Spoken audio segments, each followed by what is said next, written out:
সৎ মায়ের অত্যাচার সহ্য করতে না পেরে মৃত মায়ের কবরের পাশে গিয়ে কান্নায় ভেঙে পড়েছে কুমিল্লার লালমাই এলাকার ১২ বছর বয়সী এক এতিম শিশু।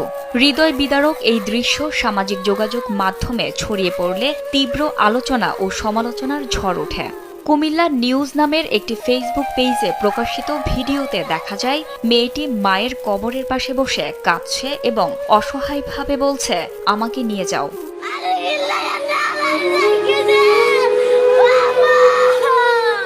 ভিডিওটি দ্রুত ভাইরাল হয়ে ছড়িয়ে পড়ে হাজারো মানুষের কাছে। অসংখ্য নেটিজেন ভিডিওটি শেয়ার করেছেন এবং মেয়েটিকে খুঁজে বের করে সাহায্যের হাত বাড়িয়ে দেওয়ার ঘোষণা দিয়েছে। মেয়েটির এই নিঃসঙ্গ কান্না শুধু একটি শিশুর বেদনার গল্প নয়, এটি সমাজের একটি নিষ্ঠুর বাস্তবতার প্রতিচ্ছবি। মা হারানো শিশুরা নিজের ঘরেই আশ্রয়হীন হয়ে পড়ে, তারই এক নিষ্ঠুর প্রমাণ এই ভিডিও।